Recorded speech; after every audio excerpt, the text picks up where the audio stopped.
Saya lagi nonton TV ya bang tuh di ruang tengah. Tiba-tiba kok saya ngerasa kok ini ada orang ya di belakang saya gitu. Udah gitu kayak merinding saya. Saya lihat, saya cobalah untuk ajak teman-teman saya untuk nginep lah gitu di rumah saya. Tapi nggak ada yang mau bang. Karena tahu, udah pokoknya itu cerita gosip tentang rumah saya ada hantunya itu udah pada tahu warga sekitar tuh.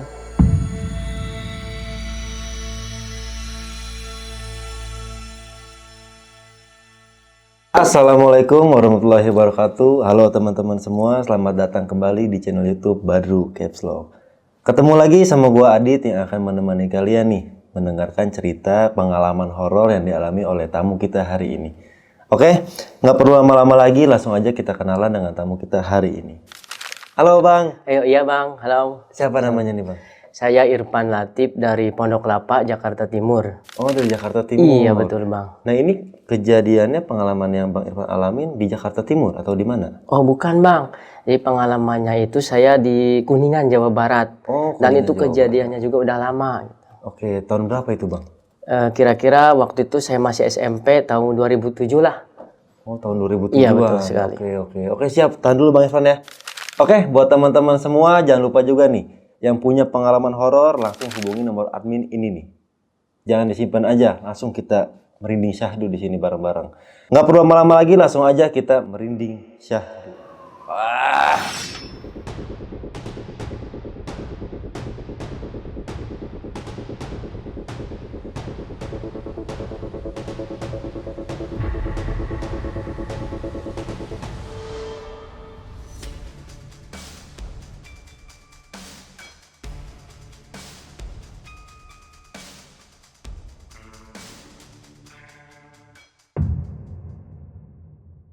Gimana nih Bang Irfan, kisah pengalamannya?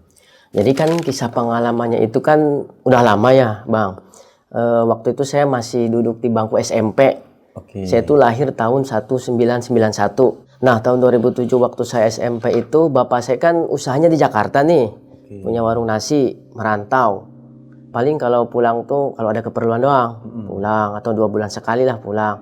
Posisi pada saat itu kita belum punya rumah bang. Saya masih tinggal sama nenek saya. Jadi bapak saya itu keluarganya itu masih satu rumah sama orang tuanya lah gitu. Belum punya rumah. Posisi anaknya 2, saya sama adik saya. Oh berarti Bang Irfan tuh sama adik nggak diajak ke Jakarta? Enggak, Tetap karena di kampung. sekolah ya. Nah karena belum punya rumah, bapak saya itu lagi nyari-nyari rumah nih. Lagi nyari-nyari rumah atau tanah lah. Alhamdulillah ada sedikit rezeki gitu kan. Selang beberapa waktu kemudian ada tuh yang nawarin, saudara, katanya tetangganya ada yang jual tanah. Masih di sekitar kampung situ, tanah kosong lah gitu kan. Nah diteleponlah bapak saya, Pak, ini ada yang mau jual tanah nih Pak, mau nggak? Karena bapak katanya mau bangun rumah. Boleh coba kamu tanyain, samperin ke rumahnya. Ya udah saya datangin kan ke uak saya, itu masih uak saya yang nawarin, katanya tetangganya ada yang mau jual tanah. Saya samperin, Wak, katanya tetangga Wak ada yang mau jual tanah. Emang kamu mau? Ya bapak saya mau. Nah setelah ditanyain harga segala macam, ternyata harganya murah banget bang, di bawah pasaran lah pada saat tahun itu. Pokoknya benar-benar murah. Makanya pada saat itu bapak saya langsung mau begitu ditelepon. Nah pulanglah bapak saya untuk ngecek tanahnya kan. Pulang dia dari Jakarta hari Sabtu, kira-kira waktu itu pulang tuh. Dari Jakarta ke Kuningan itu kurang lebih 4 jam perjalanan. Sampailah dia sekitar jam 3-an. Ketika nyampe Kuningan, langsung dia karena udah semangat kan, ingin ke lokasi tanahnya di mana. Saya tunjukin kan, nah ini Pak tanahnya. Langsung ketemu sama yang punyanya. Transaksi di situ beres. Nah ternyata tanah itu kan masih banyak pohon pisang, masih banyak rumput-rumput tuh. Jadi emang kalau mau digarap berarti kan harus dibabat dulu tuh bang. Bapak saya waktu itu bilang, besok kita babat Pan, yuk kita bersihin. Ayo. Nah besoknya lagi kan, udah pada pulang tuh. Besoknya lagi kita rencana sama bapak saya kan ke sana lagi buat babat tuh. Nyampe ke lokasi jam 8 pagi saya bang, berangkat dari rumah. Berarti di hari Minggu ini? Di hari Minggu ya. Di hari Minggu waktu itu kan saya libur, berarti saya diajak sama bapak saya tuh buat bersihin tanahnya. Karena masih banyak pohon pisang sih kebanyakannya di situ, rumput-rumput panjang. Nah pada saat mulai babat, warga sekitar nanya, ini mau diapain Pak? Oh ini udah tanahnya udah saya beli, kata bapak saya gitu. Ini rencana mau dibikin rumah, tapi kan ini masih banyak pohon-pohon, masih banyak rumput. Jadi mau dibabat dulu, dibersihin dulu. Bilang gitu bapak saya. Warga sekitar kan karena sosialisasinya tinggi ya, kalau orang-orang kampung. Pada bantuin tuh bang, rame-rame. Yuk Pak, yuk saya bantuin. Tapi biasanya emang kalau cuman bantuin begitu, warga paling 1-2 hari lah gitu. Akhirnya kan yang penting kan udah bantuin gitu kan. Itu berapa orang kira-kira Bang Irfan yang ngebantuin? Ada kali bangsa 10 orang mah. Banyak emang, karena kan kondisi tanahnya juga benar-benar banyak pohon dan rumput gitulah. Jadi emang kalau dikerjakan 1-2 orang pasti lama. Nah babat lah kan. Pada saat bapak saya ada di sebelah barat tuh babat, saya di sebelah timur ujungnya kan. Tiba-tiba suara teriakan bapak saya, "Au!" gitu. Kaget saya dong. Nah kenapa Pak? Pas bapak saya bangun, banyak darah nih dari tangannya ke sini. Lah kenapa Pak? Orang-orang juga pada nyamperin. Ternyata bapak saya kena golok tuh. Saya juga heran kenapa bisa begitu ya. Nah dibawalah bapak saya tuh langsung ke rumah sakit. Karena ngelihat pendarahannya yang sangat banyak gitu kan. Akhirnya pekerjaan babat tanah itu selesai. Di break dulu. Karena ngelihat kondisi bapak saya gitu. Padahal waktu itu masih sekitar jam 2 siang. Biasanya kan kalau kerja sampai sore gitu kan. Dan pekerjaannya itu paling baru 20% selesainya. Dibawa ke rumah sakit bapak saya tuh. Untungnya alhamdulillah ya lumayan sih lukanya lumayan dalam. Tapi untungnya alhamdulillah rumah sakit bisa nanganin. Malam itu juga bapak saya bisa dibawa pulang lagi. Dalam keadaan diperban tangannya tuh. Karena kan biar nahan darahnya gitulah diobatin. Tapi kekeh bapak saya masih semangat. Besoknya pingin nengokin tanah itu lagi bang. Buat dilanjutin. Karena tahu kemarin tuh pasti belum selesai. Gitu.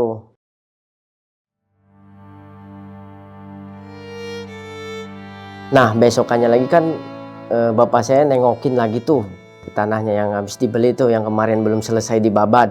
Tapi pada saat itu saya nggak ikut karena kan saya sekolah. Sekolah lah saya kan.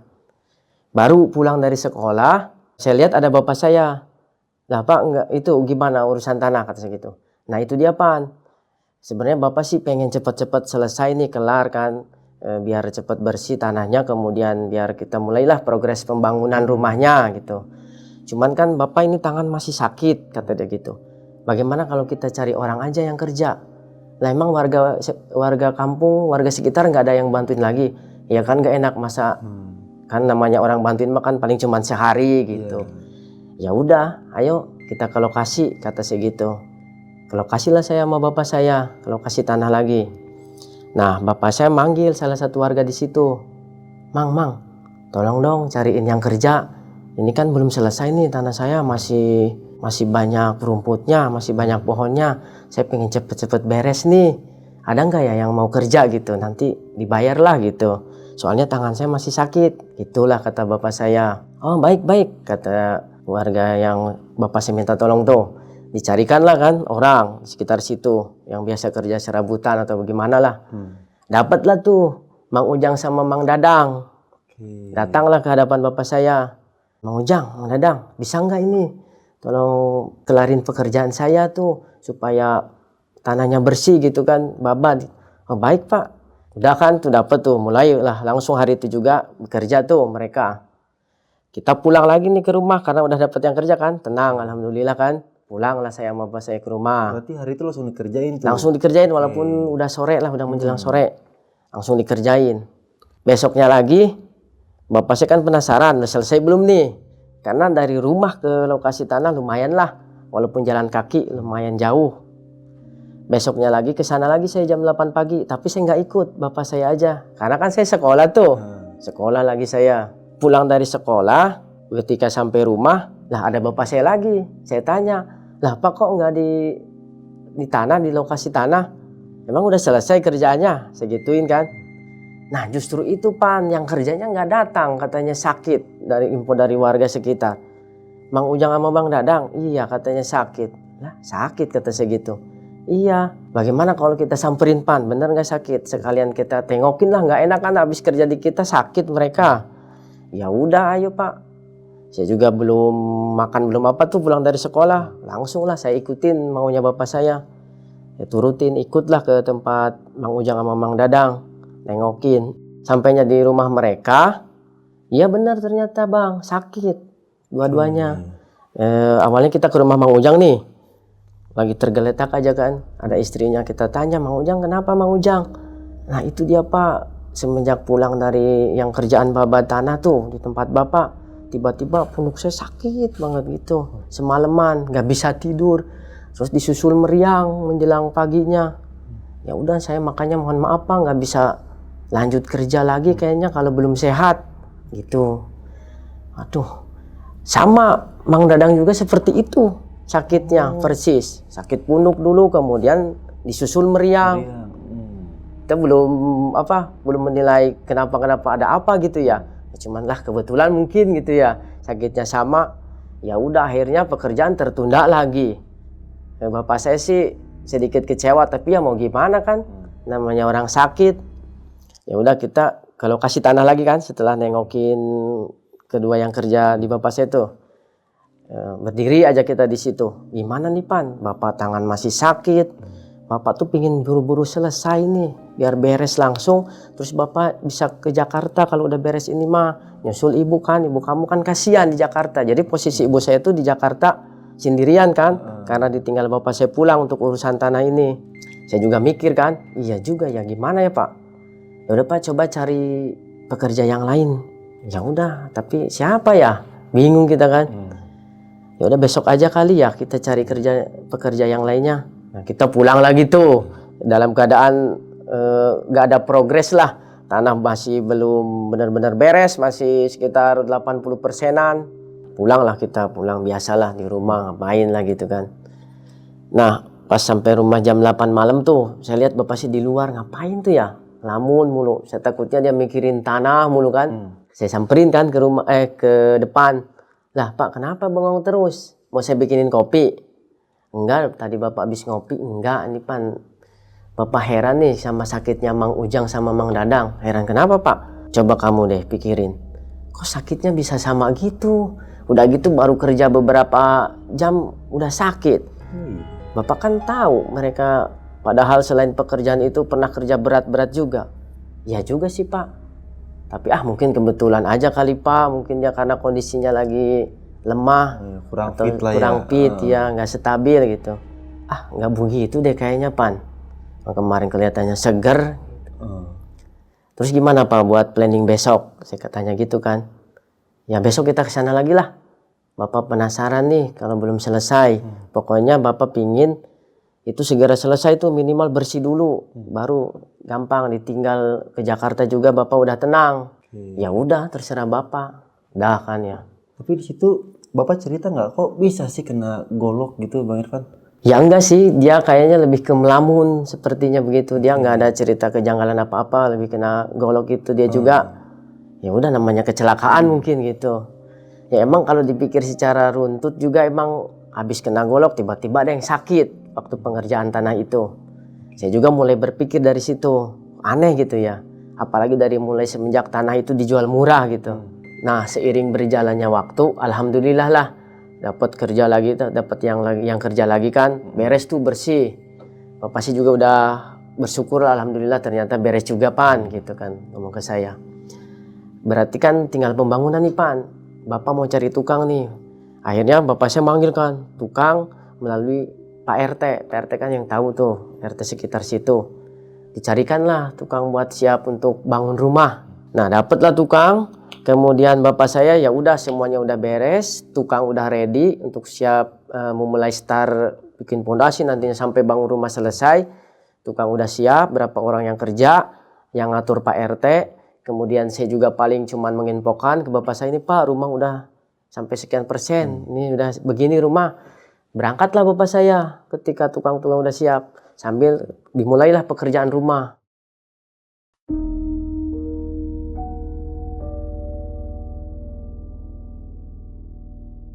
Itu selesai rumah sekitar 4-5 bulan Bang. Oke. Lumayan lama lah.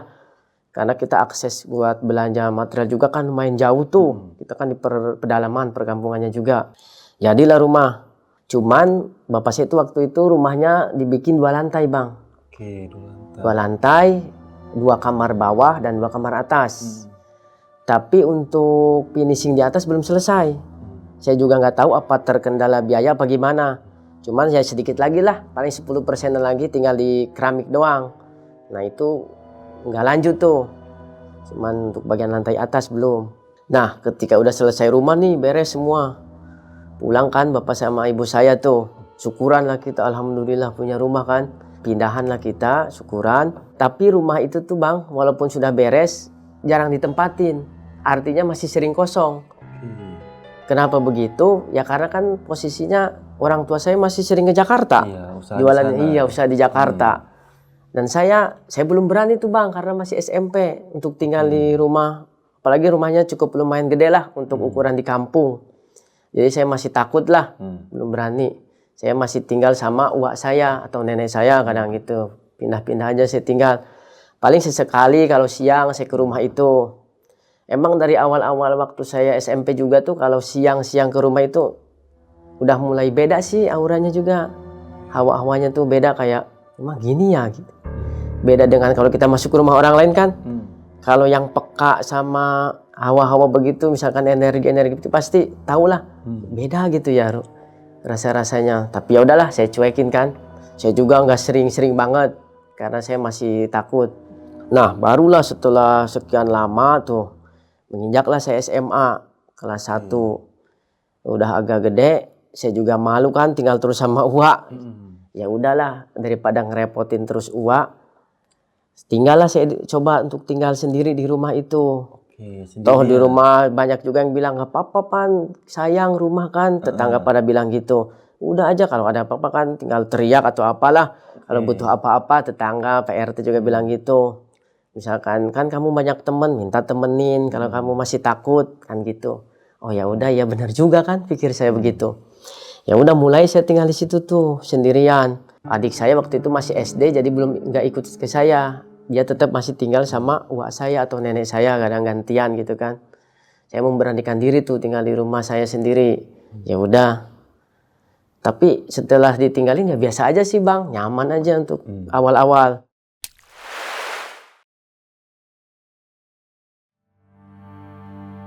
Setelah seminggu kemudian nih, pernah suatu waktu kan saya lagi nonton TV ya bang tuh di ruang tengah. Kalau nggak salah waktu itu Bada Isya. Nonton TV biasa, tiba-tiba kok saya ngerasa kok ini ada orang ya di belakang saya gitu. Udah gitu kayak merinding saya. Saya lihat nggak ada. Jadi sekelebatan kayak ada yang merhatiin dari belakang. Kayak ada orang lah gitu ya bang. Kerasa gitu. Gimana sih kalau kita kayak ada orang gitu kan. Kayak bener-bener nyata gitu. Saya coba tengok, nggak ada. Ya udahlah, nggak saya pikirin kan. Akhirnya saya dari semenjak itu saya tidur lebih cepat lah, udah nggak begadang kan. Biasanya kan saya nonton TV tuh sampai larut malam lah, sampai jam 10-11. Buru-buru saya tidur kan, kunci pintu kamar, tidur. Besokannya lagi nih bang. Biasa kan kalau pagi saya sekolah tuh berangkat. Pulang dari sekolah, saya kan capek. Nah, cobalah saya daripada kan minta terus makan sama uak. Coba saya ke dapur habis salinan kan ya, ke dapur mau coba bikin Indomie rebus lah gitu. Kan kalau mau ke dapur tuh lewatin ruang tamu dari kamar tuh ya bang. Sementara posisi tangga untuk naik lantai ke atas itu kan berada di pinggir ruang tamu. Nah saya mau ke dapur kayak sekilas tuh bang, kayak set orang naik ke atas gitu. Saya tengok nggak ada. Saya mau memberanikan diri coba lihat ke atas gitu, takutnya orang kan. Tapi saya juga nggak berani. Masih agak-agak merinding. Setiap ada kelebatan begitu pasti menyusul merinding di badan tuh begitu bang. Ya udahlah, saya coba lupain. Tetap saya jalanin aktivitas, masuk dapur biasalah masak gitu-gitu. Saya nggak cerita nih ke orang tua saya apa ke siapa, nggak cerita saya. Karena kan waktu itu saya anggap biasa kan. Nah jadi setelah kejadian itu udahlah saya lupain kan ya bang. Mainlah biasa saya aktivitas. Nah teman-teman saya itu, teman-teman di sekitar lah, teman-teman kampung, tahu kalau saya kan tinggal sendiri. Jadi kalau mau main ke rumah saya tuh jadikan base camp bang. Kayak tempat nongkrong. Iya, gitu jadi ya, tempat berarti ya. nongkrong, asik lah gitu kan. Ah, Nah, biasanya kita nongkrong itu dari abis Isya oke. main tuh. Kebetulan waktu itu kan malam Sabtu. Jadi kadang Sabtu tuh saya sekolah, kadang enggak. Karena kan cuma eskul doang. Oke. Jadi kan kita kalau malam Sabtu begadang lah gitu di rumah saya. Nah, pada saat itu banyak yang nyamper ke rumah saya, nongkrong lah. Ada sekitar 7 orang lah. Cewek 3, cowok 4, 8 sama saya berarti kan. Ngobrol lah biasa. Pada saat kita lagi kumpul nih di ruang tamu nih bang. Tadi kan saya bilang tangga itu di dekat ruang tamu. Nah, kalau kita duduk di ruang tamu, itu otomatis ngelihat ke tangga itu kelihatan ke lantai atas. Sebagian kecil kelihatan ke lantai atas, kemudian ke kamar. Itu kelihatan pintu kamar tuh. Pada saat nongkrong begitu, tiba-tiba teman yang cewek tuh nengok ke atas, nanya ke saya, Pan, kenapa? Di atas ada orang. Saya kan langsung merinding tuh, ada orang. Emang kenapa? Tadi kok saya lihat kayak ada yang masuk kamar, Pan. Ah, masa sih? Iya bener. Bener nih kamu gak bohong. Bener, Pan, sumpah. Kayak ada yang masuk kamar pakai baju putih, set gitu. Makanya saya tanya kamu, di atas ada siapa? Ah, masa sih? Iya bener. Wah, pada diem kan, pada sunyi. Karena kan saya bilang nggak ada orang cuman kita doang di ruang tamu nih, cuman segini-gininya. Siapa yang ke atas? Kata saya gitu. Wah, ngeri juga kata teman saya yang lain berbisik. Kita lihat juga atas, kata saya gitu ngajak. Tapi pada nggak mau, pada takut bang, gitu. Apalagi saya juga kan kalau sendiri, mungkin kalau rame-rame nggak takut saya bilang gitu. Tapi pada nggak mau, ya udahlah kita lupain. Biasa lagi, seperti biasa. Jadi kayak sekolebat gitu tuh sering bang kita temuin di rumah tuh. Untuk awal-awal saya tinggal di situ. Karena udah sering biasa begitu, jadi saya menganggapnya biasa tuh lah. Nah kalau tidur tetap saya suka sendiri bang. Tapi kadang ada yang nemenin. Teman tidur juga ikut nginep, kadang enggak gitu kan. Biasanya orang yang nemenin tidur di rumah saya itu abang-abangan lah, udah agak tua dari umurnya dari saya, bukan teman-teman yang sebaya. Karena mereka juga kan sekolah terus dimarahin orang tuanya kalau nginep-nginep di rumah orang.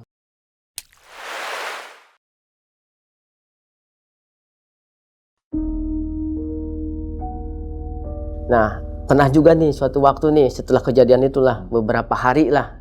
Pernah waktu itu kejadian malam hari. Saya biasa tidur itu jam 9 tidur. Alhamdulillah sih bang, kalau saya keburu biasanya kayak seminggu sekali saya suka bangun, kemudian saya suka nyempetin sholat lah, sholat tahajud gitu kan. Waktu itu saya kebangun malam hari, biasa saya mau ngambil air wudhu kan, jam 1:30 kurang lebih, ke kamar mandi. Sebelum kamar mandi saya biasanya minum dulu, minum kan, setengah gelas minum, udah biasa, masuklah ke kamar mandi, karena tempat wudhunya masih di dalam kamar mandi kerannya tuh. Nah di kamar mandi itu kan ada kaca. Orang tua saya masang kaca tuh, entah buat apalah, ngaca apa gimana. Saya gosok gigi dulu lah, kata saya gitu. Nah pada saat saya gosok gigi, saya lihat ke kaca, pas saya tengok gitu, nah kok saya ada 2 gitu sekilas.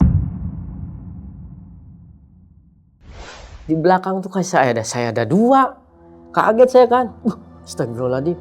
Lihat ke belakang nggak ada, tapi udah cuman sekali-kalinya dia nampak ada 2. Apa saya pikir apa saya karena bangun tidur apa gimana itu ya. Tapi setiap kejadian itu suka langsung merinding. Merinding itu kayak seluruh tubuh tuh gitu. Tapi itu yang Bang Irfan lihat sama persis kayak abang. Iya sama persis. Saya gosok gigi, dia juga gosok gigi. Sekilas lah beberapa detik, tapi kemudian hilang lagi. Saya tengok ke belakang nggak ada. Kaget saya juga kan itu. Nah baru itu yang benar-benar agak jelas lah. Kalau kemarin cuma sekelebat gitu kan.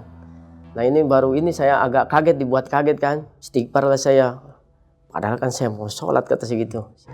Nah habis itu saya terusin kan. Tadi saya mau wudhu, saya terusin. Alhamdulillah udah agak tenang. Walaupun agak sedikit masih merinding. Saya paksain untuk sholat. Biar dapat ketenangan. Alhamdulillah tenang. Terus gak ada lagi gangguan tuh. Sampai saya habis selesai sholat.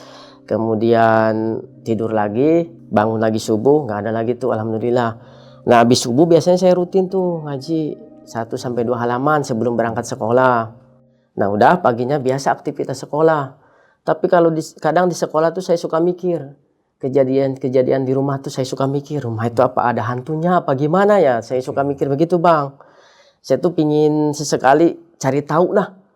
Kenapa ini rumah? Saya pingin cerita ke bapak saya tapi saya nggak enak atau takut dikira kamu penakut kali gitu. Akhirnya saya pendam sendiri tuh selama beberapa bulan. Padahal saya sering kejadian seperti itu kayak sekelebatan atau semalam tuh yang paling saya pikirin tuh semalam tuh penampakan begitu aja saya langsung kan namanya kita masih penakut ya Bang. Nah biasalah lama-kelamaan lupa juga kan untuk kejadian itu. Setelah kejadian itu biasalah kembali normal aktivitas kan.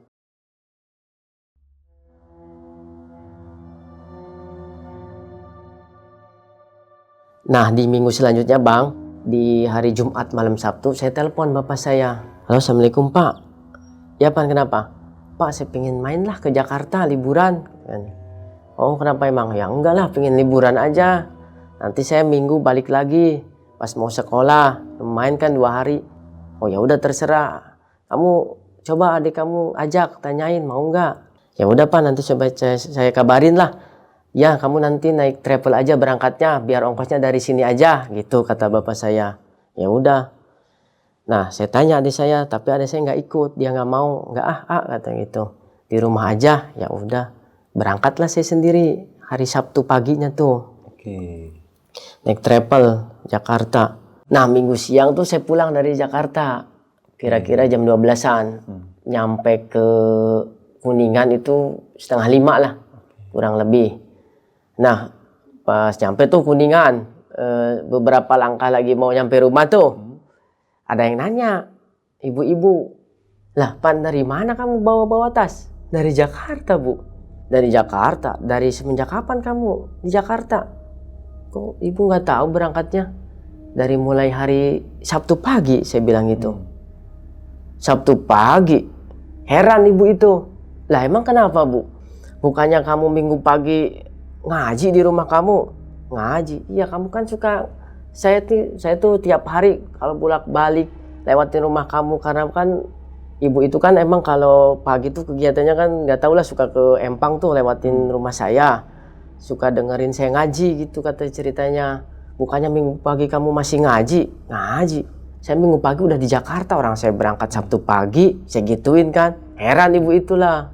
Yang bener Pak, iya ini saya dari Jakarta baru datang.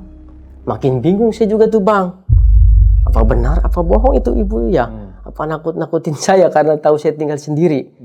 Pulanglah saya, biasa kan, beres-beres di rumah gitu kan. Udah mau maghrib, biasa saya siap-siap maghrib. Udah kejadian itu, alhamdulillah sih semenjak pulang dari Jakarta, malam itu mah nggak ada apa-apa Bang. Normal lah gitu kan. Cuman saya masih kepikiran. Sekarang kan infonya dari warga juga ada yang aneh tuh di rumah saya. Saya masih tetap jadi tanda tanya lah, teka-teki bagi saya pribadi. Kok ada gitu, ada aja di rumah saya tuh ya. Tadinya saya nggak percaya, cuman kan saya ngalamin sendiri tuh. Sekarang infonya dari luar juga. Berikan ada apa nih rumah saya gitu kan. Mulailah dari situ saya berpikir, teka-teki cari tahu lah kenapa nih ya. Apa cerita, apa jangan sama orang tua saya. Terus aja gitu saya dalam kebimbangan. Cerita jangan ya gitu kan. Pokoknya nggak ada yang saya ceritain tuh Bang, setiap kejadian tuh sama siapa aja, mau temen, mau orang tua, tetap saya pendam sendiri. Walaupun agak takut sih saya sebenarnya, tapi saya paksain kan, berlindunglah sama Allah gitu kan. Saya coba untuk menenangin diri, coba untuk mendekatkan diri sama Allah lah, banyak-banyak ibadah kan segitu mikirnya.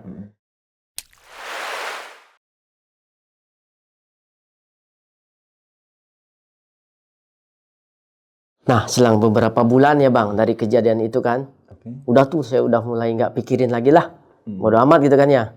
Saya seringnya sekarang kalau udah liburan begitu kan sering di rumah aktivitasnya paling tiduran lah, main sama teman, kadang teman nyamper ke rumah.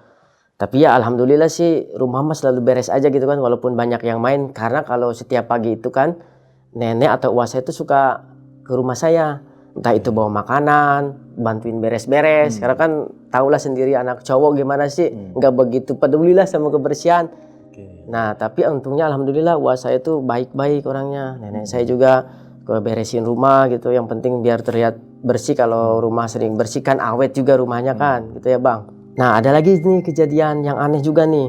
Jadi pada saat itu kan saya posisi lagi di luar rumah. Wah saya nelpon, lagi di mana Pan? Lagi di luar, lagi main.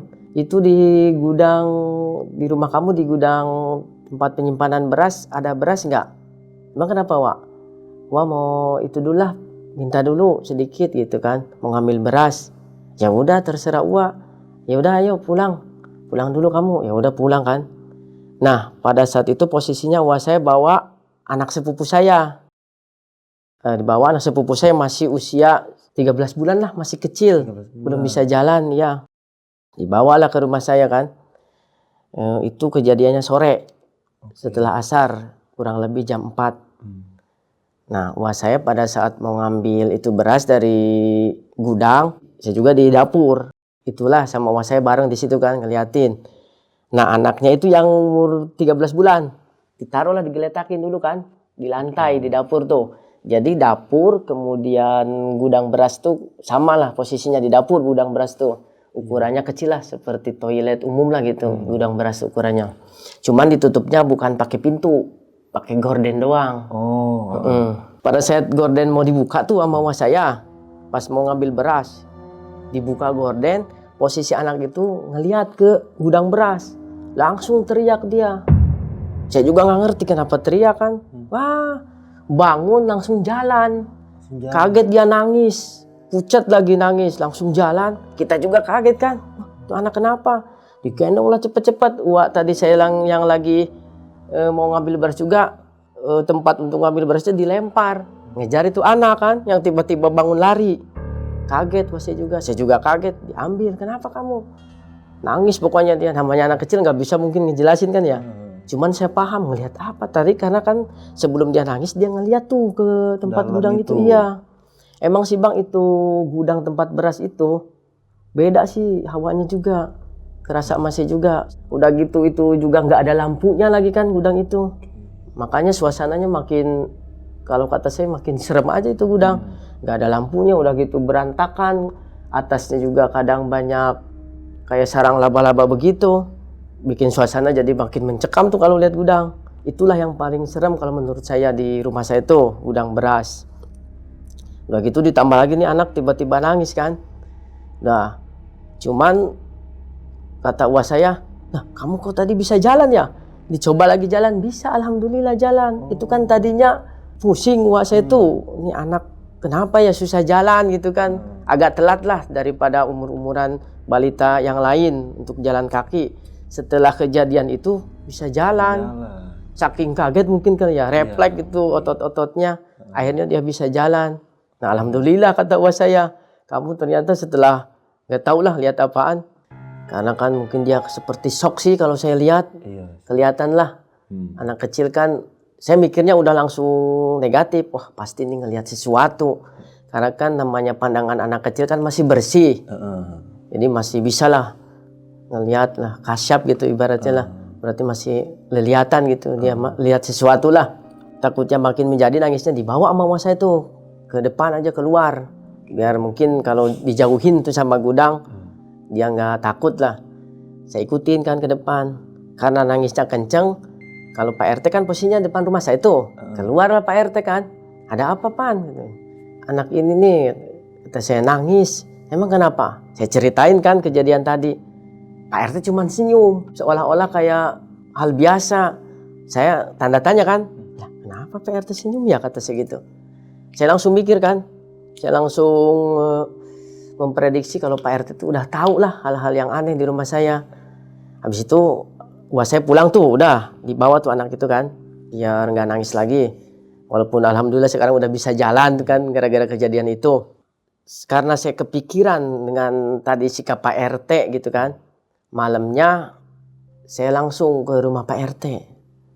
Saya mau nanyain ke Pak RT nih tentang apa yang saya pikirkan selama ini nih, unek-unek atau kejadian-kejadian yang menurut saya janggal, aneh gitu kan. Saya mau tanya nih ke Pak RT, pikir saya gitu. Dah, begitu habis selesai sholat isya, biasa kita sholat berjamaah, Pak RT juga ada. pulang tuh dari masjid, saya tanpa saya ganti dulu pakaian sholat saya dari masjid, saya langsung lah ikutin Pak RT. Langsung, Pak RT, Assalamualaikum. Ya, Waalaikumsalam. Kenapa, Pan? Pak RT, saya mau ngobrol nih sedikit, mau cerita. Cerita apa? Ayolah, di mana Pak RT? Yaudah, sini masuk aja di rumah saya. Masuklah saya ke rumah Pak RT kan. Saya disuruh duduk, saya ditawarin mau minum apa, Pan? Lah, nggak usah lah Pak RT. Saya tadi udah minum kopi, udah apa? Ya udah, emang kamu mau cerita apa? Kata Pak RT gitu. Gini Pak RT, saya ceritain tuh dari awal. Kalau saya sering kejadian begini dari A sampai Z, benar-benar saya ceritain, nggak ada yang kelewat sama Pak RT. Pak RT senyum. Pak RT kenapa Pak RT? Pak RT udah tahu ya? Ya gimana saya nggak tahu. Saya juga sering ngelihat penampakan di rumah kamu tuh Pan. Dia langsung nyeletuk gitu. Yang bener Pak RT? Iya. Oh berarti kalau begitu rumah saya tuh ada hantunya ya Pak RT, saya gitu kan. Ya kita nggak tahu sih ya, namanya hantu ada di mana-mana. Iya tapi Pak RT, tapi kan saya rasa kok rumah saya mah begini banget ya Pak RT, saya gituin kan. Nggak kayak rumah-rumah orang lain. Oke lah hantu ada di mana-mana, tapi kan kalau di tempat teman saya misalnya rumah yang lain mah biasa aja, nggak ada gangguan-gangguan lah. Nah iya, jadi gini Pan. Jadi emang saya juga sering ngelihat kata saya. Apalagi tuh di balkon lantai atas tuh. Itu ada tuh sosok perempuan kata Pak RT. Mondar mandir. Jadi di balkon di atas itu kan ada toren air. Nah itu diemnya di toren air katanya di pojok tuh. Sosok perempuan itu tuh. Sebenarnya di rumah kamu itu kalau Pak RT ini yang cerita, sosok perempuan tuh ada satu di atas, di bawah juga ada. Nanti juga kamu tahu, dia gitu Pak RT ke saya. Digituin. Iya. Ya udah nggak usah takut, biasa aja udah di rumah kata Pak RT gitu nyaranin saya. Banyak-banyak istighfar, terus banyak-banyak ngaji. Udah aja seperti biasa kamu udah itu sih, kamu nggak usah takut lah. Toh kamu paling cuma digangguin begitu-begitu aja kan. Iya sih Pak RT, cuman kan namanya saya takut. Ya udah kan tinggal kamu teriak apa gimana kalau ada apa-apa, gitulah saran Pak RT. Udahlah saya pulang kan langsung ke rumah tuh. Nah setelah Pak RT cerita begitu kan ya, hati saya makin gelisah kan ya. Karena saya bukan dari Pak RT, tadi ada ibu-ibu juga yang udah menyaksikan kalau ternyata memang ada hal yang aneh di rumah saya. Jadi bukannya saya makin tenang, jadi gelisah saya setiap malam kebangun, walaupun gak ada apa-apa tapi panik sendiri gitu Bang. Ya udahlah daripada saya takut sendiri, saya cobalah untuk ajak teman-teman saya untuk nginep lah gitu di rumah saya. Main tapi nanti jangan pulang ya, nginep gitu. Tapi nggak ada yang mau Bang, karena tahu udah pokoknya itu cerita gosip tentang rumah saya ada hantunya itu udah pada tahu warga sekitar tuh, termasuk teman-teman saya. Tapi walaupun begitu tetap ada nih satu yang mau, yang suka nginep di rumah saya, akhirnya mau lah sering nginep di rumah saya, namanya Mang Madi. Biasa dipanggilnya Budhar lah, ibaratnya itunya panggilan Nama gaulnya gitu lah ya. Panggilan bekenya lah. Mang Madi atau Mang Budhar. Dia abang-abangan, jauh lebih tua dari saya. Cuman dia belum nikah pada saat itu. Jadi sering nginep di rumah saya. Biasa normal kalau ada temen begitu. Nggak ada apa-apa, nggak ada ibaratnya penampakan atau gangguan. Nggak ada tuh selama beberapa waktu. Udah liburan semester kan selesai tuh. Sekolah lagi saya seperti biasa. Nah ada kejadian nih pada saat waktu itu kan saya eskul di sekolah nih. Jadi pulang itu agak sore dari sekolah tuh menjelang maghrib. Pulanglah ke rumah saya biasa ya. Waktu itu saya belum ganti baju. Coba saya naik ke atas, nenangin diri lah, santai gitu kan. Ke balkon belakang, lihat-lihat pemandangan. Kalau dari balkon belakang tuh kan kelihatan sampai ke bukit-bukit tuh. Indah lah rasanya, nenangin diri lah, santai gitu. Nah pada saat lagi saya nongkrong gitu santai, tiba-tiba ada teman saya datang. Ya kalau datang kan emang gak pernah permisi dulu atau assalamualaikum apa gimana. Tiba-tiba nongol aja udah kayak rumah sendiri. Tapi emang gak apa-apa sih, udah wajar lah, saya juga udah ngerti. Itu posisinya dia pakai baju muslim, pakai baju koko saya, mungkin ngambil dari lemari di bawah tuh sebelum ke atas. Jadi dia buka-buka dulu lemari saya, pakai peci, kemudian bawa tasbih, bawa sorban, dikalungin di sini kayak ustadz lah modelannya gitu, kayak ulama. Nah dia bercanda-bercanda tuh di atas tuh di rumah saya, memburu setan nih saya katanya gitu dia bilang. kayak nantangin. Mana setan di sini nih? Saya masukin ke botol. Dia bilang gitu kan. Bismillahirrahmanirrahim. Dia bilang gitu. Kak Kiai lah. Saya cuman ketawa aja kan di situ ngelihatnya. Karena dia bercanda terus. Ada kali lah sekitar 15 menit dia bercanda seperti itu. Karena udah menjelang maghrib. Ya udah yuk ke bawah Mang Madi. Ya udah yuk. Menjelang maghrib kan. Maghrib. Selesai maghrib sambung isya. Baru pulang lagi ke saya. Tapi Mang Madi nggak langsung ke rumah saya. Dia ke rumah dulu. Katanya nanti jam 9-an Pan. Saya ke rumah kamu. Nanti saya nginep. Nggak usah takut. Karena kan dia juga udah tahu lah rumor-rumor. Kalau saya tuh pengen ada temen lah ditemenin buat nginep. Pokoknya udah jadi bukan rahasia umum lagi. Tentang teror-teror yang saya alami. Kemudian warga-warga sekitar juga udah banyak yang tahu. Bahkan ada juga pernah tuh tetangga juga. Katanya sering tuh dengerin saya ngobrol di atas sampai malam. Padahal kan saya jam 8 udah tidur. Setelah jam 9 Bang Madi datanglah ke rumah saya. Mau nginep kan gitu ceritanya. Dia bawa salin lah buat besok pagi-pagi gitu kan. Assalamualaikum. Waalaikumsalam. Mang Madi, gimana udah ada kopi belum? Biasa kan begitu. Bikinlah Pan kopi. Ya udah siap. Bikinin kopi. Biasa kita ngobrol-ngobrol sambil nonton TV. Bang Madi udah jam 11 nih, tidur yuk. Kata saya gitu. Ya udah, besok soalnya saya mau sekolah. Karena kan liburan semester udah berakhir tuh. Jadi saya harus bangun pagi-pagi. Tidurlah. Nah, tapi tidurnya itu saya pisah kamar. Saya di kamar yang satunya, di kamar tempat ibu saya, Bang Madi di kamar tempat saya. Di lantai bawah tuh kan ada 2 kamar. Masing-masing kita tidur di kamarnya. Nah, tiba-tiba saya kaget tuh jam 3:30 Bang Madi gedor-gedor. Pan. Kenceng ketukannya kayak orang yang habis apa gitu kan. Saya pikirnya ada apa ya, apa kebakaran apa gimana gitu dalam hati saya. Saya buka, kenapa Mang? Pucat dia, terus kondisinya keringatan. Kenapa Mang? Duduklah dia kan di ruang tamu. Waduh, astagfirullahaladzim Pan. Kenapa Bang Madi? Kata saya gitu. Rumah kamu serem banget. Iya kenapa emang? Saya selek-selek gitu kan, terus saya tanya begitu. Ada apa biar dia cepet-cepet lah cerita ke intinya. Karena kan saya penasaran tuh. Apalagi saya ngelihat raut mukanya yang pucat. Biasanya kan kalau orang bercanda kelihatan lah. Ini benar-benar serius dan tegang dia. Pada saat itu saya lihat. Berarti ini kan ada hal yang aneh kan. Saya juga kaget. Coba ceritain kenapa. Pelan-pelan sok tarik napas dulu. Tarik napas lah dia. Astagfirullahaladzim. Kenapa emang? Saya Pan diteror sama hantu di sini. Langsung dia nyeletuk gitu. Diteror? Iya. Gimana diterornya? Saya ditunjuk-tunjuk. Kamu nantangin saya. Kata dia gitu. Siapa yang nunjuk-nunjuknya? Ada katanya sosok perempuan. Pakai baju kemeja bagus. Warna kuning. Kembang-kembang. Rambutnya galing. Dia ceritain tuh secara detail. Ah mimpi kali. Saya celetuk gitu kan. Enggak Pan. Ini bukan mimpi. Saya nih kalau mimpi tahu lah. Ini saya badan pada sakit. Lah emang diapain? Awalnya saya ditunjuk. Kamu nantangin saya ya? Katanya gitu dia. Cuman waktu itu saya cuman nggak dengar suara keluar kamu nantangin saya. Kata Bang Madi gitu. Cuman saya tahu maksud dia ngomong begitu tuh. Kamu nantangin saya gitu.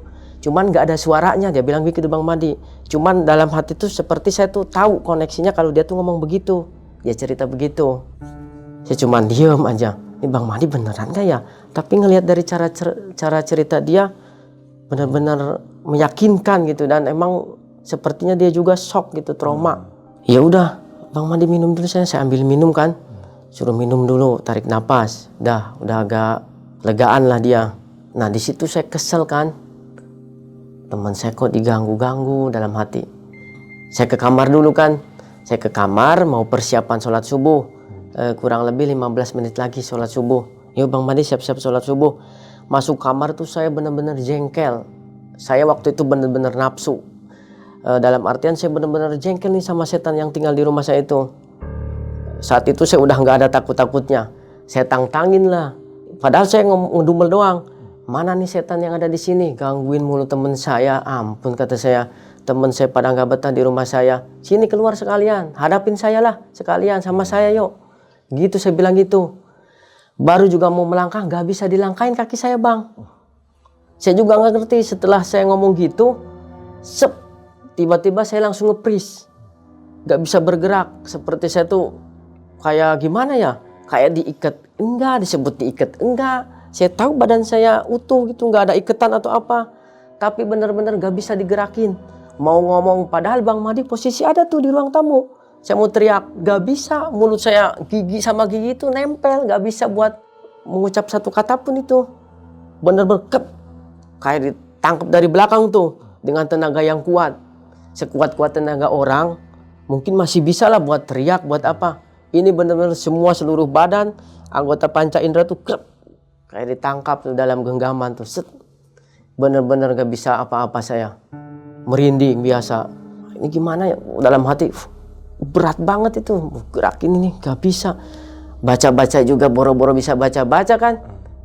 Baca-baca ayat kursi boro-boro bisa.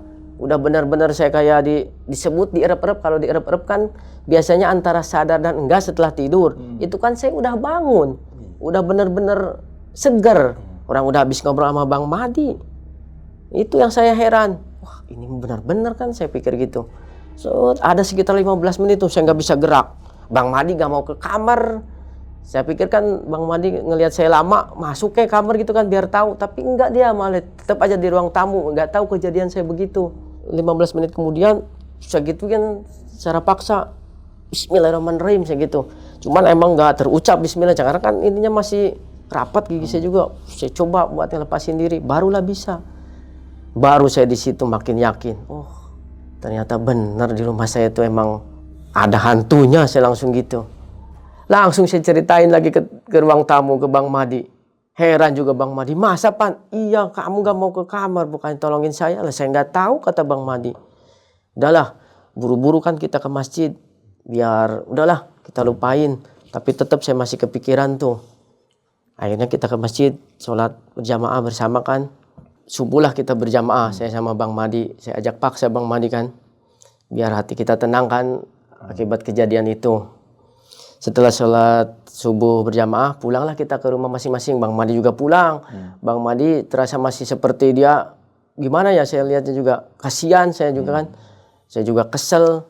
Tapi saya nggak mau lagi terucap lagi begitu. Nanti saya itu lagi kan, diganggu lagi. Tapi udah agak tenang kalau udah, biasanya kalau udah subuh, ba'da subuh udah agak tenang lah. Udah ada agak nyaman di rumah itu. Pulanglah saya. Biasa sekolah karena kan udah mulai masuk lagi. Sekolah lagi ya saya biasa. Tapi dalam hati saya tetap makin penasaran nih. Karena kejadiannya tuh makin terorannya itu makin benar-benar dahsyat lah. Menurut saya makin kelihatan, makin dia menampakkan gitu kan terornya. Nah, jadi setelah kejadian itu tuh saya kira terornya akan mereda ya. Ternyata tidak. Jadi saya sering didatangi mimpi-mimpi tuh beberapa hari. Mimpinya itu sosoknya itu wanita, pakai pakaian tidur kayak piyama gitu, bagus pakaiannya, tapi cantik wanitanya, rambutnya keriting. Saya pikir oh sama persis sama yang diceritain Bang Madi, kata sih gitu. Sering tuh saya hari kedua, hari ketiga mimpi wanita itu, cuman gak ngapa-ngapain, cuman dia kadang-kadang ada di ruang tamu dalam mimpi saya, kadang-kadang di dapur, kadang-kadang di atas. Cuman senyum aja ngelihat saya gitu. Saya nggak ngerti apa maksudnya kan. Cuman lama-kelamaan kan saya kesel juga tuh. Mimpinya dia terus, walaupun cantik sih. Nah, selesai gitu saya makin penasaran nih. Ah, saya mau datangin lagi Pak RT lah, kata saya gitu. Saya mau cerita, ada apa gitu kan. Saya datengin Pak RT pada saat itu malam hari, jam 8. Biasalah kita nyari waktu yang senggang buat Pak RT. Ngobrol. Masuk, Assalamualaikum. Waalaikumsalam, Pak RT, sibuk gak? Enggak lah, biasa jam segini mah Pan. Sini masuk. Mau ngopi. Gitu kan, biasa Pak RT kan orangnya ramah kan. Nah, duduk saya, nggak usah lah Pak RT. Udah nggak usah, cukup. Gini Pak RT, saya ceritain dari semenjak Bang Madi diteror sama saya, kemudian saya sering mimpi-mimpi begitu. Terus Pak RT, sekarang mah dia nggak tersenyum lagi. Mungkin ngelihat saya kasihan kali, diganggu terus. Jadi begini Pan, ini terus terang aja ya Pan, saya bilang sama kamu. Wah, kayaknya nih mau cerita menegangkan. Saya dengerin, saya simak nih dengan baik-baik. Dengan siap-siap saya simak. Ya Pak RT, silakan lanjutkan. Jadi gini Pan, ya kenapa Pak RT? Jadi kenapa itu tanah dijual murah sama bapak kamu? Karena itu peninggalan Raden. Apa itu Raden? Kata saya ke Pak RT. Raden itu raja lah istilahnya, kata Pak RT begitu. Karena kan tanah itu sebenarnya nggak laku, udah lama itu tanah terbengkalai. Makanya kan rumputnya pada tinggi. Makanya dijual lah murah, di bawah standar, benar-benar murah. Dibelikan sama bapak kamu. Ya begitu. Akhirnya kamu sendiri yang bisa merasakan. Oh gitu kata saya. Terus gimana dong Pak RT? Emang nggak bisa diusir nih setan? Segitu kan ke Pak RT. Ada solusinya nggak ya Pak RT kira-kira? Ya gimana ya Pan? Soalnya kan namanya hantu penunggu di situ yang udah tinggal lama, mungkin ratusan tahun atau bagaimana, susah. Kata Pak RT begitu, seperti membuat saya pesimis lah. Oh ya udahlah. Tapi sebenarnya Pan nggak apa-apa. Asal kamu udahlah jalanin aja aktivitas biasa. Kepikiran saya omongan Pak RT. Apa karena saya nantangin ya? Gitu saya bilang dalam hati. Kan akhirnya teror itu semakin membludak itu akibat saya setelah nantangin. Ya begitu, kalau sama orang luar Pak RT bilang, mungkin kamu sepertinya masih turunannya. Kalau sama orang luar pasti sering ada gangguan. Sama kamu selagi kamu biasa aja, gak macem-macem, gak apa-apa. Buktinya cerita kamu begitu karena kamu nantangin Pak RT gitu kan. Setelah saya ceritain, oh begitu Pak RT, iya. Udah kamu biasa aja. Habis saya kesel Pak RT, gimana gak kesel, teman saya jadi gak betah di rumah saya. Banyak teror segala macam. Ya walaupun misalkan saya biasa aja juga, saya tetap aja lah suka ada diganggu-ganggu kayak selewatan gitu kan. Jadi itu juga kan kata saya gitu, kesel juga. Ya udahlah yang sabar. Terus bapak saya udah tahu belum ya Pak RT cerita ini? Ya belum tahu kapan bapak kamu pulang. Ya udah saya ceritain lah nanti ke bapak saya gituin ke Pak RT. Ya udah. Nah selain ke Pak RT saya coba tanya-tanya ke yang lain. Kayak sesepuh di situ kan. Pak RT di situ posisinya waktu itu masih muda. Yang namanya sejarah biasanya kan kita pengen tahu berarti ke orang yang lebih tua kan gitu ya Bang. Ya, sesepuh di desa di situ. Saat itu ada 1-2 orang saya tanyain, sesepuh. Bah, saya mau tanya. Itu rumah di situ tuh emang bener ya Bah peninggalan Raden? Iya bener emang. Udah lama itu Bah. Udah lama. Yaitu sebenarnya orang yang tinggal di situ tuh nggak pada ada yang kuat. Kadang orangnya sakit, kadang tiba-tiba rumah tangga berantakan, gitu dia bilang. Kadang pokoknya ada aja lah masalah, hawanya panas gitu, nggak sesuai lah, kata dia gitu. Dengan ibaratnya kehidupan jadi kacau lah yang orang yang tinggal di situ karena hawanya panas. Pas si Mbah bilang gitu, bilang katanya pernah ada yang tinggal di situ, saya tanya balik dong. Lah Mbah itu kan waktu bapak saya beli bukan rumah tanah kosong, bahkan kebun, banyak pohon pisang, terus rumputnya juga pada tinggi. Iya, itu kan pada saat bapak kamu beli. Itu kan sejarah dulu lama-lamanya. Sebelum itu tuh rumah panggung. Kemudian udah ada 2 orang. Mbak tahu dari mana? Saya dari leluhur saya juga, dari ibu saya, kakek saya begitu. Jadi turun-temurun cerita itu bahwa itu tuh rumah Raden. Begitu. Jadi tanah yang dijual ke bapaknya Bang Irfan ini bekas Udah, peninggalan iya, Raden. iya udah turun-temurun. Nah, semenjak ada yang tinggal di situ, banyak yang nggak kuat. Artinya dalam nggak kuat, ada aja lah musibah. Kayak misalkan ada yang sampai lumpuh tuh orang tinggal di situ. Ada yang sampai sakit-sakitan terus. Dulu kan rumahnya masih panggung-panggung, mungkin dulu zaman dulu banget itu. Ada yang sampai keluarganya berantakan. Akhirnya tanah itu kan, akhirnya mitosnya jadinya ya udah nggak ada yang mau di situ, katanya gitu. Kata si Mbah, oh begitu ya Mbah. Pantesan saya cerita, pantesan saya diteror mulu. Ya udah kamu yang sabar aja katanya gitu. Semenjak dari situ saya akhirnya kan mikir kan ya, apa dijual? Apa saya ngomong ke bapak saya dijual aja itu rumah apa gimana ya? Tapi sayang juga kan belinya murah, saya gitu pikir. Ya udahlah, pulanglah saya ke rumah dengan tidak ada solusi kalau menurut saya. Ya tapi saya akhirnya tahu sejarahnya walaupun saya belum menemukan solusi gimana nih untuk kelanjutan saya tinggal di rumah ini gitu kan. Sementara saya sendiri kan akhirnya Bang Madi udah nggak mau nemenin. Ya udahlah. Pulanglah saya. Nah, setelah kejadian itu Bang, itu mereda lagi, nggak ada teror-teror. Karena saya bersikap biasa, saya akhirnya kan lebih ke mendekatkan dirilah sama Allah lebih benar-benar saya serius. Artinya dalam sholat saya perbaikin, gimana cara-cara rukun-rukun sholat yang benar, biar lebih tenang. Itu aja sih dalam pikiran saya. Ya udah, nggak ada cara lain selain saya mendekatkan diri sama Allah. Gitu saya dalam hati saya. Saya belajar lagi gimana cara wudhu yang benar, karena kan sholat yang baik berarti wudhunya harus baik gitu. Saya sering-sering dengerin pengajian gitu. Akhirnya saya hal-hal positif jadinya yang saya lakukan, mendekatkan diri sama Allah. Alhamdulillah mereda, nggak ada lagi gangguan. Tapi setelah begitu udah beberapa waktu lama udah nggak ada lagi gangguan. Tamatlah saya sekolah SMA.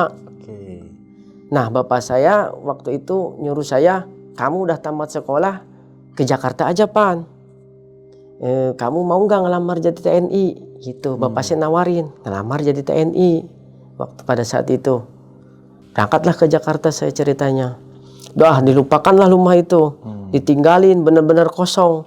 Paling kalaupun kita ke rumah itu pada saat ya kita pulang lebaran barulah ke rumah itu. Jadi saya benar-benar menetap di Jakarta tuh ceritanya. Lama kan. Tapi gagal saya, tes TNI-nya gagal. Akhirnya saya diputuskan untuk lanjut kuliah. Kuliah lah saya. Udah lulus kuliah, alhamdulillah lulus. Kerjalah saya. Nah, jadi setelah saya kerja kan di Jakarta ya Bang, beberapa bulan kemudian alhamdulillah dapat jodoh tuh saya Bang. Saya dapat calon istri walaupun saya tinggal di Jakarta, tapi tetap masih satu kampung tuh yang di Kuningan. Cuman beda RT doang. Jadi masih lingkungan itu juga tuh yang dekat rumah. Kita yang saya tinggalin tuh beberapa tahun lah, paling kalau pulang baru kumpul, rumah itu jadi tempat kumpul keluarga tuh selama kita masih pada di Jakarta. Nikahlah saya tuh Bang ya. Nikah, singkat cerita, punya anak saya, balita. Nah, saya pada saat masih punya anak masih kecil gitu, istri saya nggak langsung saya bawa ke Jakarta. Karena kan mungkin pekerjaan saya juga masih gimana lah, masih pas-pas buat saya, paling bisa ngirim sedikit-sedikit. Jadi istri saya tinggal di rumah, di rumah ibunya. Nah, saya ada inisiatif, gimana kalau tinggal di rumah itu tuh, yang kita tinggalin tuh. Rumah peninggalan Raden lah sekarang kita sebutnya, karena kita udah tahu rahasianya tuh. Pada saat saya pulang, saya tanya ke istri, Mah gimana kalau tinggal di rumah itu aja, daripada kan tinggal sama orang tua takut ngerepotin gitu. Istri saya karena masih orang kampung situ, tahu lah rumor tentang rumah itu. Iya, karena kalau begini-begini rumah itulah. Nah, dia cuman bengong kan. Mungkin kalau mau jawab nggak mau, nggak enak sama saya. Dijawab mau, dia takut. Saya paham bengongnya dia. Ya udah, saya nggak maksa. Akhirnya pada saat saya itu kan udah pulang kampung tuh, libur kerja lah. Nggak maksa. Kan ada adik saya tuh ya di kampung tuh, yang masih dulu ketika saya masih di kampung dia SD, sekarang dia udah SMA, banyak dewasa. Saya ngomong ke adik saya, Dek, daripada kamu tinggal terus sama Uwa, tinggalin aja itu rumah, kan sayang kalau kosong. Rumah kalau sering kosong kan rusak nantinya. Tapi kan Dede takut kalau sendirian. Nanti sama teteh Neneng, nama istri saya kan Neneng. Oh, emang mau si tetehnya? Mau, nanti Ayang bilang, saya bilang gitu kan. Ya, balik lagi ke istri saya kan, saya ceritain, udahlah, gak apa-apa kan ada si Dede gitu, nama adik saya Ikra kan, ada Dede Ira, mau dia katanya tinggal di situ. Ya udah tuh, kalau ada temen mah mau. Iya kan, yang penting kalau memang takut tidurnya di ruangan tengah aja gitu kan, ngampar gitu, geletak, biar kalau ada apa-apa kan deket keluar apa kemana gitulah, saya pikir. Karena kan dia juga tahu sering kejadian tuh di kamar-kamar biasanya gitu. Nah, tapi walaupun begitu udah pada mau, tetap rasa khawatir saya ada. Karena kan pertama adik saya cewek kan yang di situ. Tambah lagi istri saya juga penakut, gak berani-berani amat.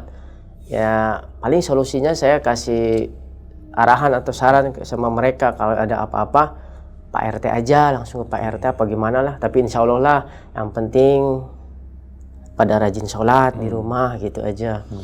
Ya udah, karena itu kan udah fix tinggal di situ, saya mau berangkat lagi ke Jakarta. Karena kerjaan saya kan di Jakarta waktu itu. Istri saya udah tinggal di situ. Dah, saya tinggalin tuh ke Jakarta. Selang beberapa hari kemudian, istri saya jadi sering nelpon sekarang. Bukan nelpon masalah apa-apa, curhat. Ternyata dia sering ada gangguan, Bang. Jadi rumah itu tuh ada teroran lagi kepada istri saya. Teleponlah dia, Assalamualaikum, ya kenapa Neng? Gimana ya, Neng takut tinggal di sini. Lah emang kenapa? Ya itu sering diganggunya gimana? Kata saya gitu. Masa lagi tidur kasur katanya digoyang-goyang. Nenek kira itu gempa, tapi masa gempa setiap hari? Dia bilang gitu. Masa sih? Perasaan Neneng aja kali. Mimpi. Mimpi gimana, orang pas mau tidur kasur digoyang, bangun tidur kasur digoyang, kadang lagi tidur sampai bangun kasur digoyang. Oh terus apalagi emang dapat gangguan apa lagi? Kadang-kadang lampu mati katanya gitu. Lah mati hidup di kamar tuh. Kan bilang suruh tidurnya di itu aja, di ruangan tamu. Iya tapi kan sekarang hujan terus jadi dingin jadi makanya pada tidur di kamar. Oh ya udahlah, nggak usah dihiraukan. Tapi kan kalau digoyang-goyang kasur jadi keganggu gitu kata dia. Saya bengong kan, nggak bisa jawab saya juga. Ya gimana ya, saya juga bingung. Ya udah, Neneng sering sholat kan? Ya sholat sih alhamdulillah. Nah udah gitu kan, selesai itu ditutup telepon. Ya saya gimana, saya juga bingung, apa saya pulang apa gimana, saya pikir gitu. Saya posisinya waktu itu bingung karena apa saya bawa aja istri saya ke Jakarta, tapi kan waktu itu ekonomi saya belum memadai lah untuk kebutuhan di Jakarta bila istri dibawa. Kan kalau seenggaknya kalau di kampung kebutuhan mungkin adalah dari hasil panen di kampung orang tuanya kan gitu. Selang beberapa hari kemudian nelpon lagi istri saya. Ada apa Neng? Ini diganggu lagi terus. Diganggu lagi, digoyang-goyang lagi kasur, kata si gitu. Enggak, semalam kok ada suara orang nangis di kamar mandi, kata dia gitu. Lah kok Neng tahu di kamar mandi? Iya bener, jelas banget. Suara nangis gimana? Prakteknya kata dia gitu, nangis. Lama kali nangisnya. Neneng kira tetangga gitu ya. Tanyain siangnya ke tetangga, nggak ada yang nangis katanya gitu.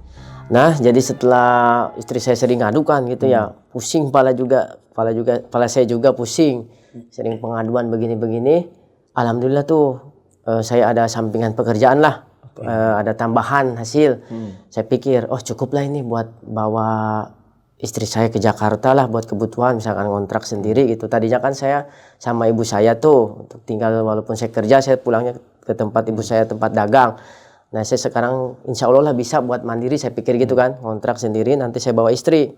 Ya udah saya pulang jemput istri senang kan karena rencana saya mau dibawa ke Jakarta. Alhamdulillah. Emang kamu benar sering diganggu? Iya benar. Cerita apa contohnya, saya tanya begitu kan. Ya gini nih, pernah waktu itu kan biasalah Neneng kan jaga nungguin Deira pulang dari sekolah.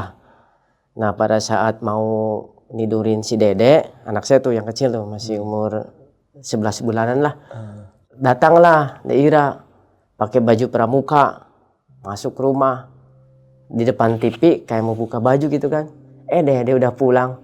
Tapi begitu Neneng belakangin dia, kemudian mau balik lagi, baru ada yang ketok pintu katanya. Assalamualaikum Teh. Nah kaget kan Neneng, kata dia gitu. Nah tadi siapa? Sementara yang tadi datang duluan udah nggak ada. Pas dilihat adik saya pakai baju putih abu ternyata. Yang tadi datang yang tadi datang pakai baju pramuka. Ternyata saya pikir setelah ditinggal lama itu rumah nggak bakal ada lagi gangguan kan gitu ya. Ternyata emang masih ada. Ya udahlah, saya bawa istri saya akhirnya dari situ. Keputusan paling bulat saya, kasihan juga kan nanti mentalnya terganggu. Saya bawa, ya udah saya bawa. Ira juga kan sebentar lagi lulus, mungkin pas dibawa juga sama orang tua saya. Akhirnya adik saya si Ira itu ikut lagi sama uaknya sementara karena nggak ada lagi temennya gitu. Ya udah setelah itu rumah itu tuh jadi ya udah kita tinggalkan, kosong lagi. Begitulah kira-kira cerita pengalaman saya Bang. Akhirnya rumah itu sampai terus berkepanjangan sampai sekarang. Tapi alhamdulillah sih sampai sekarang rumah masih ada begitu. Bang Irfan, tadi kan Bang Irfan bilang kalau istri Bang Irfan ini ngalamin yang nyerupain adik gitu ya. Iya Neng betul. Ira ini yang nyerupain ya. Kalau Neng Iranya sendiri nih, adiknya Bang Irfan, itu selama tinggal bareng istri Bang Irfan ngalamin juga nggak? Ngelihat sesuatu nggak atau gimana gitu? Nah itu dia kayaknya orangnya tertutup sih. Dia nggak pernah cerita sama saya. Dan saya juga nggak pernah nanya juga tuh kebetulan. Jadi Saya nggak tahu tuh kalau dia pernah diteror apa enggaknya gitu. Tapi kebanyakan kan mitosnya dari orang situ, kalau yang punya rumah atau yang tinggal di rumahnya mah nggak pernah diganggu selama dia biasa-biasa saja. Justru yang itu kebanyakan orang asing yang sering diganggu. Dan emang begitu sih pola penggangguannya yang saya perhatikan dari yang sudah-sudah. Tapi kalau untuk ibu sama bapak nih, kan sempat ke rumah pas awal-awal tuh syukuran ya, Bang Irfan ya. Syukuran atau Paling kalau lebaran gitu ya.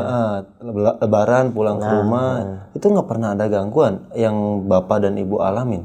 Nggak pernah bang, karena kan kalau dia pulang ya kita jadi rame kan di rumah. Biasanya kalau udah rame begitu kondusif lah, nyaman-nyaman aja.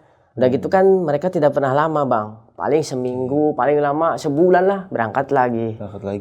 Dan saya juga nggak tanya juga, tapi saya lihat nggak pernah ada gangguan sih selama saya ngobrol sama orang tua gimana. Tapi dia udah tahu kalau rumah itu kan peninggalan Raden gitu lah. Akhirnya dia udah tahu juga dari saya dan dari warga sekitar. Tapi ya udahlah, mau gimana lagi gitu. Berarti tadi kan Bang Irfan bilang sampai sekarang masih ada tuh rumahnya. Iya, betul. Dan itu kosong. Iya. Tapi rencananya itu emang sengaja dikosongin atau emang mau dijual gitu atau gimana nih Bang Irfan? Ya dulu sempat sih kepikiran mau dijual. Cuman kan ya gitu nggak ada yang beli. Nggak ada yang beli, nggak ada yang mau. Mungkin karena tahu ya rumornya begitu-begitu. Bahkan sampai ke tetangga desa pun tahu tentang rumor-rumah itu. Ya udahlah, kita juga ya udah itu tempat kalau kita buat kumpul keluarga aja. Persinggahan kalau kita pas pulang gitu. Kumpulnya di situ gitu ya Bang Irfan ya. Iya. Berarti bisa dibilang terbengkalai sekarang atau ada yang urus Bang Irfan? Kalau dibilang terbengkalai sih enggak ya, walaupun nggak ditinggalin. Karena yang pertama kunci saya titipin, kalau nggak dipegang uak saya mungkin nenek saya. Jadi kalau pagi dibersihin, sore dibersihin, layaknya rumah ada penghuninya lah, itu tetap dirawat. Kemudian untuk misalkan kayak listrik token gitu, ada Pak RT yang suka kadang WA saya, ini token udah mau mati, udah bunyi, kita kirimkan nomor tokennya, dia yang isiin gitu. Rumah masih ada dan masih tetap seperti itulah. Berarti Pak RT di sana ikut mantau juga ya, selalu ngasih kabar ke Bang Irfan. Iya betul. Tapi kalau untuk tahun ini gitu atau tahun kemarin yang baru-baru terjadi lah, itu sempat ada aduan nggak dari Pak RT kayak sempat ada sesuatu gitu belakangan ini semenjak Bang Irfan udah di Jakarta tuh sama istri tuh? Nggak ada sih, entah nggak tahu Pak RT nggak mau cerita atau gimana ya. Tapi nggak ada aduan. Tapi saya juga tahu sih sifat Pak RT, dia kalau nggak ditanya dia nggak bakal cerita gitu. Jadi mungkin kita harus tanya dulu, Pak RT rumah saya masih ada gangguan nggak ya kira-kira Pak RT, atau Pak RT pernah sering ada lihat penampakan lagi nggak? Mungkin cerita kali ya kalau misalkan dia ada penampakan lagi. Tapi selama kalau saya itu sih nggak pernah dia ada aduan-aduan. Karena saya tahu Pak RT kalau nggak kita yang nanya dia nggak bakal cerita. Berarti orang tua ibu sama bapak masih usaha sekarang? Masih usaha, iya. Kapan Bang kalau boleh tahu terakhir kumpul di rumah itu lagi? Ya setiap lebaran, setiap tahun juga kita kumpul. Oke, berarti tahun ini nih kan udah mau dekat ke lebaran nih. Iya betul. Itu udah nanti bakal kumpul lagi iya, pasti? Iya, insya Allah bakal kumpul lagi. Mudah-mudahan umurnya panjang. Amin. Sehat Allah, kita selalu semua. Amin. Ya jadi tempat perkumpulan kan cuman singgah sebentar mak. Ya alhamdulillah sih nggak ada teror, dan kita juga udah tahu lah pola makhluk di situ tuh ya gimana gitu. Yang penting kita tetap jaga kesopanan. Beda alam tetap saling itu aja lah gitu sih kalau menurut saya. Tapi kan itu Bang Irfan tahu asal muasalnya ya bisa disebut ya. Itu tanah katanya dulu bekas peninggalan Raden segala macam dari Pak RT nih. Iya. Sempat nggak Bang Irfan tuh kayak panggil orang pinter lah, orang bisa gitu buat ya bisa dibilang ngebersihin rumah itu atau gimana gitu, pernah nggak Bang? Ya saya sendiri sih belum pernah ya, tapi mungkin waktu saya di Jakarta, bapak saya pulang, kadang kan nggak barengan juga, bapak kadang nyelang pulang tanpa saya tahu kan, namanya saya juga udah berkeluarga gitu kan. Pernah waktu itu cerita bapak saya pernah bawa kiai lah gitu kan, untuk ngusir, tapi kenyataannya ya pergi cuman pada saat diusir doang, nantinya dia balik lagi gitu. Pasti balik lagi. Iya, mungkin ibarat bilang itu udah habitatnya bagaimana, saya juga nggak ngerti lah. Karena emang lebih dulu dia sebenarnya tinggal di situ ya ketimbang kita gitu ya. Oke Bang Irfan, mungkin Bang Irfan terakhir nih ya, punya pesan-pesan buat penonton semua yang ada di rumah, mungkin juga buat Pak RT atau tetangga-tetangga Pak Irfan yang ada di sana gitu, silakan. Ya, assalamualaikum warahmatullahi wabarakatuh. buat tetangga-tetangga saya yang di kampung, di Kuningan, mungkin pasti misalkan pas ada yang nonton tetangga saya, atau buat Pak RT, terima kasih selama ini sudah jadi ibaratnya penasihat lah. Kemudian buat tetangga-tetangga saya juga, alhamdulillah saya punya tetangga-tetangga yang baik, terima kasih juga. Dan buat teman-teman semuanya, yang namanya gaib itu ada, karena emang sudah ada penjelasannya, ya tinggal gimana kita menyikapinya. Kemudian kalau misalkan kita tidak mau ada gangguan terhadap kita hal-hal yang gaib, ya kita banyak-banyak mendekatkan dirilah kepada Allah Subhanahu wa taala, ibadah yang baik, ibadah yang rajin. Ya gitu aja sih pesan dari saya. Assalamualaikum warahmatullahi wabarakatuh. Waalaikumsalam warahmatullahi wabarakatuh. Tapi kalau misalnya sewaktu-waktu ada yang nawar nih rumah itu Bang Irfan, gimana? Mau Bang Irfan? Dijual, lepas? Ya paling saya konsultasi atau bilang dulu orang dulu. tua, Oke, iya. Karena kan itu tetap rumah orang tua saya sebenarnya gitu. Cuman sih kalau saran saya, kalau ada yang mau daripada rumah terbengkalai, jual aja kali ya. Iya. Oke Bang Irfan, terima kasih banyak Bang Irfan. Ya, udah sama-sama, berbagi Bang Adi. Pengalamannya bareng kami di sini. Terima Iya. kasih banyak Bang Irfan. Sama-sama Bang Adi. Oke, jadi gitu teman-teman semua, kita udah dengerin bareng-bareng pengalaman dari Bang Irfan selama tinggal di sana dari zaman Bang Irfan masih SMP sampai sudah menikah. Bahkan istrinya pun bisa dibilang gak kuat lah. Tinggal di sana ngalamin gangguan yang wah sampai di goyang-goyang segala macam. Dan buat teman-teman juga semua yang mungkin nih punya pengalaman yang sama kayak Bang Irfan, lagi tinggal nih atau lagi nyari rumah-rumah yang wah bisa dibilang serem, bahkan yang sekarang masih dapat gangguan nih di tempat tinggalnya, boleh coba komen di bawah. Oke, kalau gitu sampai jumpa di kisah selanjutnya. Dadah. Buat kalian yang punya pengalaman horor, langsung aja chat ke nomor 0877 1671 5337.